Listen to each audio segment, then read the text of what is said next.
do you? We do the podcast now? Can I do my podcast? Good morning, good morning. Welcome to the Millionaire of the Diamonds, where we build leaders and create legacies. Again, the SFL this weekend, last weekend, yeah, that we had was totally amazing. I can't him down. He's grasping her. Isn't it cute? Oh, am I gonna? Okay, back to the podcast. Okay, so what people have been saying to me, the energy, they felt as if they went through a breakthrough. They were totally in awe with the SFL conference. So we have the 24th of January coming up. Marie-Pierre is going to talk about it when it comes to your part in a few seconds. But this is where we come together again, not just in Zoom. You can actually be here. No, Melanie, don't you love my idea? She's so excited. She's the opposite of me. I love people. She likes. So it's going to be bigger, bolder than anything else. Okay, so today you're going to want to share. Anybody in your entourage that is a control freak. I want to say a big hello to Jacqueline Stockley. Thank you, thank you. And I know she'll start tagging people. It's a message, Jacqueline, a message. And she sent me many wonderful recipes this morning. So I'm really excited to share those with you on Maria Mariano Pro. But before we dive in any further, control freaks. They need to let me, Mohammed, where are you? You need to listen to the podcast this morning. I'm not aiming anybody in particular. It's my husband. Okay. So I'm allowed to do that. And today it's going to be stop doing it all yourself. Stop running on adrenaline. Stop allowing cortisol to go through your veins because it causes cancer. Is that clear enough, Marie-Pierre? It's good. Eh? It's good. Mhm. Okay. So before I dive in, and then Melanie Miller, you'll be able to take notes with her. I'm just a storyteller. We're going to go over to you, Marie-Pierre, to share where to share and talk to us about the contest. Yes. Okay. So first thing we have to share everywhere. And if you have someone in mind, just like Maria has Mohamed in mind about the podcast this morning, if you have someone in mind, send it directly by messenger or text message. That's the best way. So Hang you, on. Hang yeah. on. Jacqueline, do at Mohammed Mikalash, please. Okay. You will see it next month. Oh, I love it. 10 on 10. Okay. So we want to share everywhere, but also to people that really need it. So when you click on that arrow just beside where you write your comment, you can send it on every social media platform, but you can also send it by messenger or text message. And when you are posting on every social media platform, you have a text in the comment that you can copy paste it so people understand why they should listen to the podcast this morning. So make sure that you share everywhere. And then we have our contest, Les Millionnaires des Diamants. So first, when you go on our Facebook group, called Les Millionnaires des Diamants Inspirational Group. When you post on the group, when you put a reaction or a comment, you gain points during the month to be in the top 10 contributor of the group. And at the end of the month, the official top 10 will get a voucher to go shop on the boutique Les Millionnaires des Diamants. And then we have the draw at the end of every month. So to be in the draw, you can, and when post a picture when you are ordering from the boutique or when you receive your order from the boutique, you take your picture and you post it and you tag Maria Mereno and Les Millionnaires des Diamants to be in the draw. And same thing with the books, Les Millionnaires des Diamants. So you just receive one of the books, you take your picture. You're reading one of the book, you take your picture. You're doing one of the quiz book, again, you take a picture. You're doing one of the workbook, you take your picture. You're doing something with your agenda, Les Millionnaires des Diamants, again, you take a picture. So that means you can post every day a new picture and always tag Maria Mereno and Les Millionnaires des Diamants to be in the draw at the end of the month. I'm laughing because she did also with Hammond Mikalash. I love it. So let me dive in right away. I'm having fun with Melanie and Marie-Pierre. So I said to them, what we used to do with the Zoom, we're doing it amongst ourselves this morning. This is one of my little rescue cats on the side. We rescue them. And she's been very difficult to approach. And finally, she's approachable. And when she wants to be in my arms, she gets to be in my arms. She gets to be in my arms. So today we're going to dive into section 4 of First Things First from Stephen Covey, The Power and Peace of Principle-Centered Living. And one of the first things I said to Jean-Philippe and Sylvain this morning when we were doing the mastermind, I said, you know, there's one thing he doesn't talk about in the book that I want to underline because I do have 40 some years experience in this business. being married, children, etc. It's also an evolution. Like, I don't want you walking away today saying, "Oh my God, I'm always working on quadrant one, urgent, important." We all are there, okay? And then through personal growth, like a podcast, The Millionaire, The Diamonds, with intentionality, with what is that one thing I'm going to work on this month.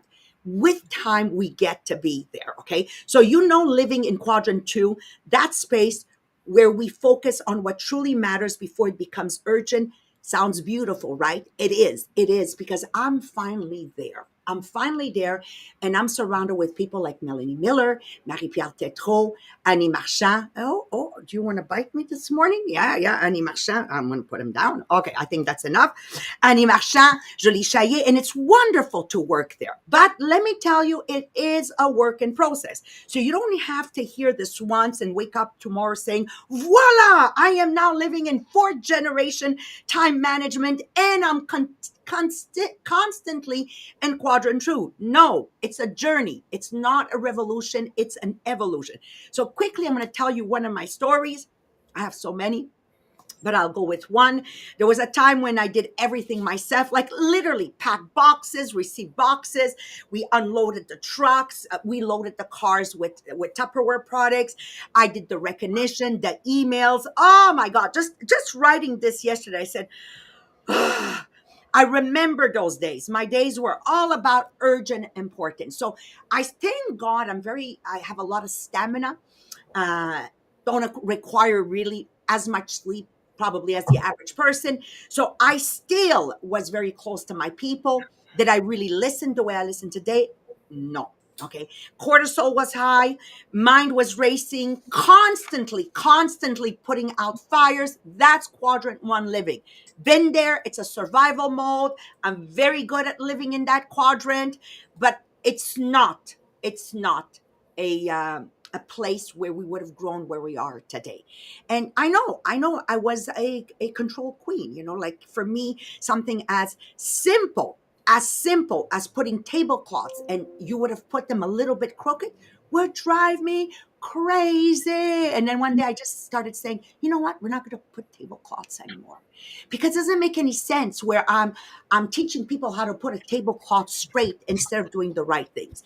Now, that's where you're going to go today. That's where Melanie Miller is going to break it down exactly so that you can implement it. So, with no further ado, let's go over to Melanie Miller so you can take down notes with intentionality to live in quadrant two and fourth generational time management. Melanie, over to you.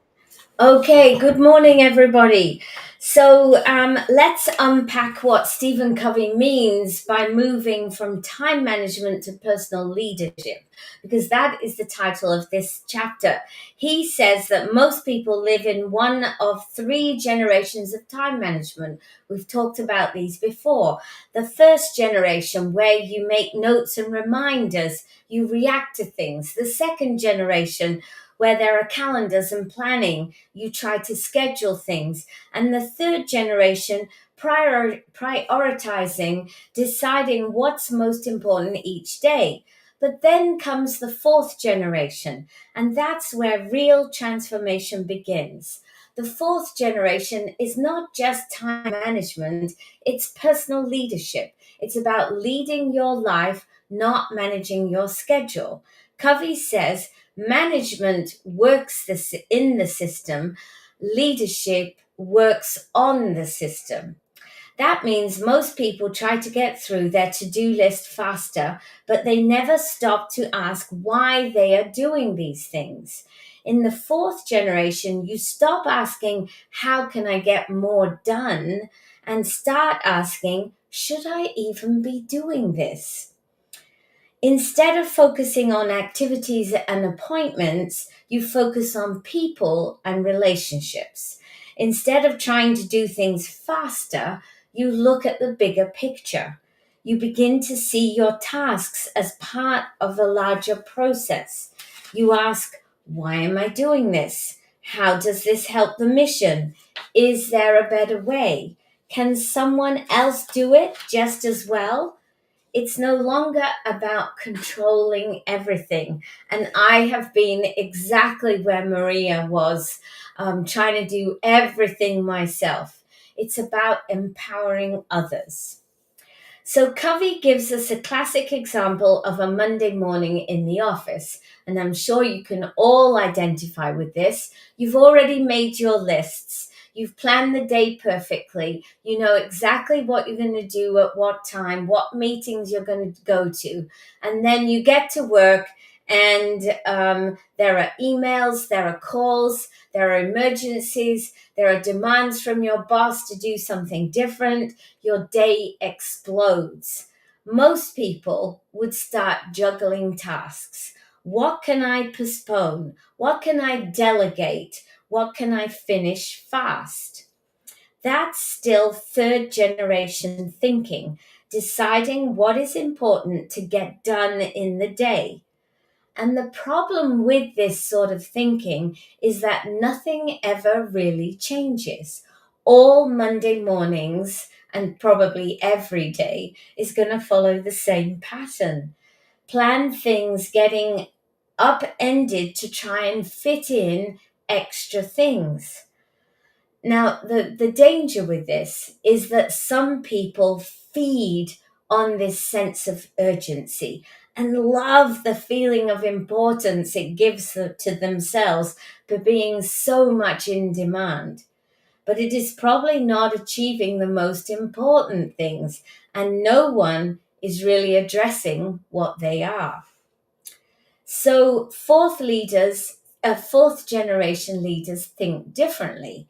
So they ask, why do these problems keep happening? Is there something in the system that I can fix permanently? Can we work together so it doesn't repeat? And when they are looking at tasks, they're not trying to schedule them, but look at them and decide where the best effort is spent in building the long term positive results. At Les Diamants, the past tumultuous year, a lot of activities that we were doing were focused on what we knew in the moment. We were really living in the present and planning day to day with not much thought about what the future might be. We weren't even sure if there was a future for some months. That time has now passed, and we are able to look to the future and modify the way we are working. To be able to ask why we do certain things. What would be a better way to do them? How can we help our sales force? And does everything we do fit with our overall values, vision, mission, and principles of our business? So here are some of the questions we ask. Who is the best person to deliver a specific training? And that training's not going to happen for another 2 weeks. So they have time to also plan to do it and not make it urgent. What is the best focus for our business on different weeks of the month? Planned ahead. Am I carrying out the most appropriate tasks for my capacities and strengths? So, getting me to do a video, which somebody else is much more capable of doing, is not something we would now do. But I can do the analysis of results and present those. So, are we using our people in the best way? Any problems that arise are not just managed. We look for root causes and make sure a better path is found to prevent such problems arising again. In the fourth generation, you ask with intent. So you pause before reacting. You listen without excuse. So you seek to understand and not defend.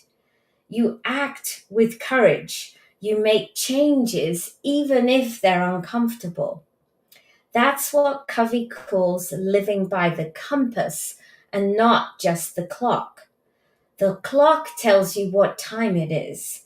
The compass tells you where to go. When you align them, your work becomes meaningful. You stop fighting fires and start lighting the way. And that's how you move from time management to personal leadership.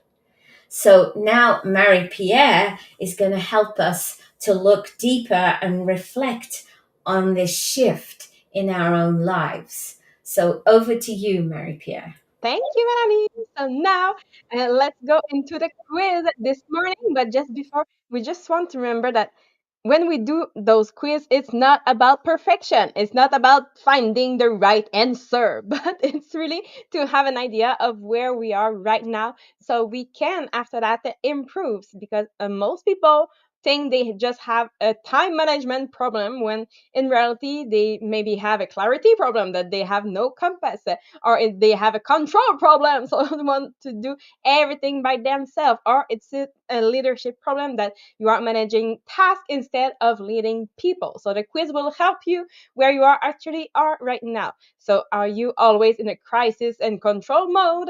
Are you trying to juggle smarter, or are you starting to lead with a compass and empower others? So for each question this morning, you can answer A, B, or C, and I will give you the answer at the end. So let's start with question number one. So when you look at your schedule most day, what it looks like? A, chaos, and I race all day. B, organized but always squeeze.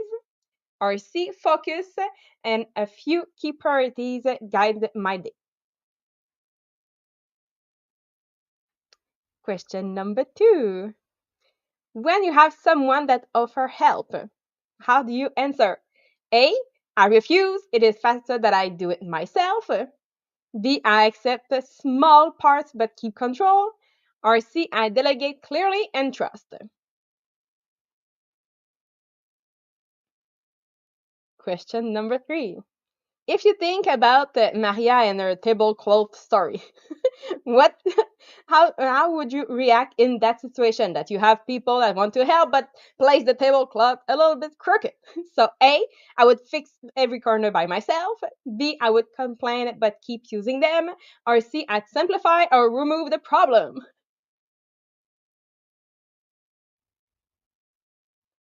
Question number four. How do you see delegation in your life? A, as something risky, others won't do it right. B, it's something useful, but I over. Or C, it's essential, it grows people and frees me.